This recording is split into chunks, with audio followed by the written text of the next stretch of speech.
ko na din po yung si Lola. Meron po kasi nag-message sa akin through email. Mamiin na siya po sa iyo. Sa akin. Salamat po. Hala? Teka lang. Sino po si Rita sa Caracas?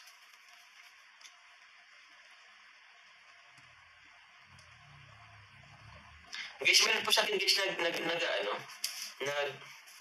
nagme-message na ano daw, bayaran ko na daw yung utang nila. Ako daw ginawang co-maker. Hindi ko man nga po ito kilala itong taong ito. Tapos ngayon, minumura ako. Minumura ako guys ng pinaglunan niya. Baka, anyway, hindi naman yung sinabi yung ano yun. Ano nga yun guys, sabi nga po ako, mambistan shoutout po sa inyo. Shoutout po yung isang lola, nag-email sa akin at lagi daw siya nagmamarathon. So, nag-ano lang naman siya, nagbaka sakali. At that time na napag-open ko ng Gmail, siguro mga 20 minutes yata yun, nabuksan ko na. So, sandam naman po guys mag-check ng Gmail, pero ewan ko ba natin na buksan ko kagad. So yun, gusto ko lang pasalamat. Saan na po ba yun? Nawala na tuloy. Ay, hindi yata ito. Hindi yata ito.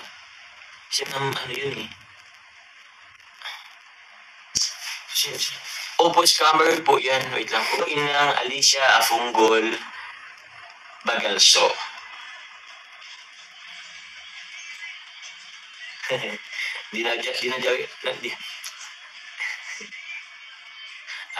Okay lang po.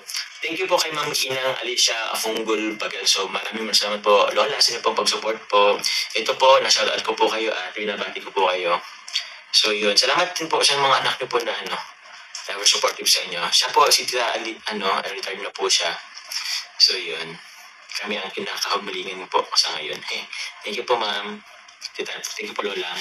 May ganyan Jones, ginagamit ang number mo para maging co-maker ka na wala kang kaalam-alam. Dami kasi online pa utang kaya possible na gamit yung number mo. Ay naku po, paano po yun? Wala naman ako kasi na Nagamit mo na ba ang Acyclic shoe? Ano po ang Acyclic shoe? Mami Yela Bordo, siya naman po, Jump Car fan from Negros Occidental. Ano po ang Acyclic? Ano po Ma'am Sherlyn, Tita Sherlyn, Ate Sherlyn? Ano daw? Hindi ko pa po nagagamit. Actually guys, marami pa ba akong hindi nagagamit? Acrylic. Ay, yung shoebox ko, Ate Sherlyn. Ano po? Actually po, acrylic.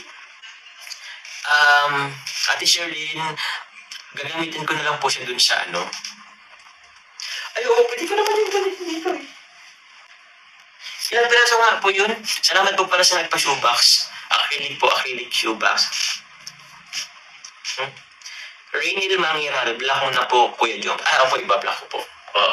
Kasi iba pong number eh. Ang black ko kasi dun po, Ate Sherlyn, tawag niyan, dun sa, pag nagpagawa na lang akong munting bahay, dun ko na lang po gagamitin po yung acrylic shoebox. So, pwede naman gamitin dito. Kaso over na po kami guys. Hindi naman ako kay D. Madami ko nang gamit. Halos ka mahiya! Pag daw ako mahiya. 10 pieces yun, maganda yun sa mga high-cut shoes mo pang display. Opo, oo nga pala. Matangkan po ba yun? Huwag daw akong mahiya. Sabi ni D. Sorry na D. Kasi guys, halos karamihan kasi nang gamit dito. Nakakaano na. Kumbaga, kasi nakaya election eh. Di ko nga bro kung saan na dito yung ilalagay. Tignan niyo sa kwarto mo. Diyan sa kwarto mo bro, andyan pa nga yung iba kong gamit eh. Kunin ko na kayo ito bro, itong kabila. Ito mo sa kwarto mo. Bro, kunin ko na kayo itong kabila, iwan. Kunin ko na itong kabila. Kumahal ka.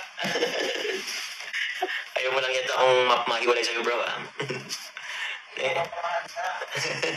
Kaya nga bro, nangyari kasi yan, kapitbahay ko, ayun, okay, black ko na lang po guys. Actually, tinawagan ko sila, sabi ko, ano pong company nyo? Sino po si Kasi sabi ko, hindi ko po kayo kilala yung sinasabi, tinutuko nyo po. Ma'am Daisy Abela, shoutout po sa inyo po. Palipad, salamat po. Yun.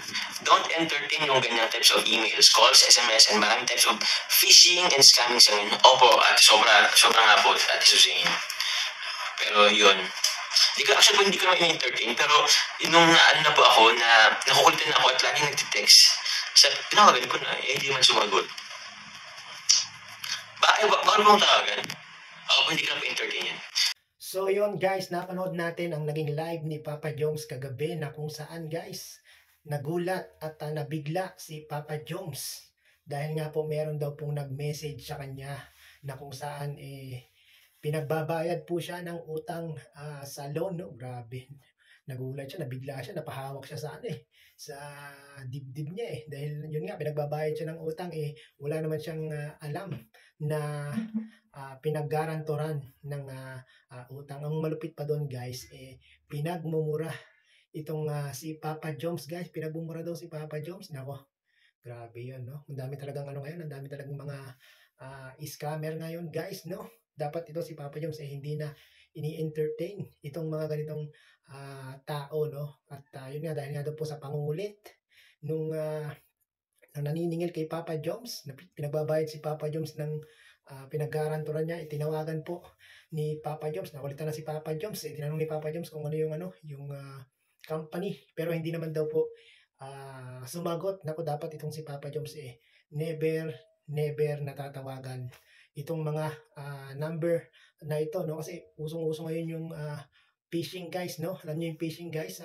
pagtawag pa lang malalaman na nila yung account number, yung bank account, malalaman na po nila yan. Pwede na po nilang ma-hack yan guys. Alam niyo naman guys ngayon, no?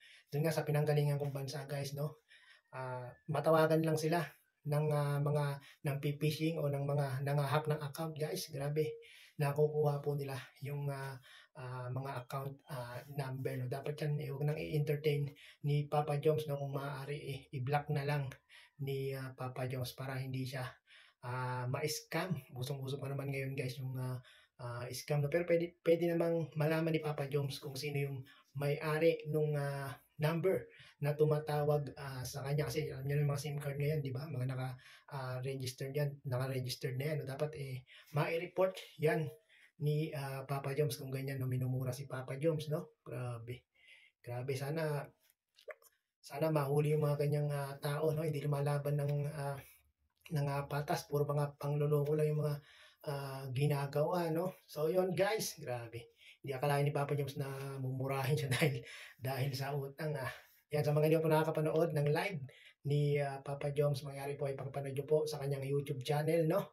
At marami pa po siyang itinapik sa kanyang naging live kagabi. Sa mga hindi pa nakaka-subscribe, Kalingap Jomar, paki-subscribe nyo po, no? At syempre sa ating munting channel, paki-subscribe din po para lagi po kayong updated sa ating mga ginagawang ganitong mga reaction video patungkol nga po sa Team Kalingap, especially syempre sa Team Jomcar. So yun, hanggang dito natin munting reaction video. Maraming salamat po.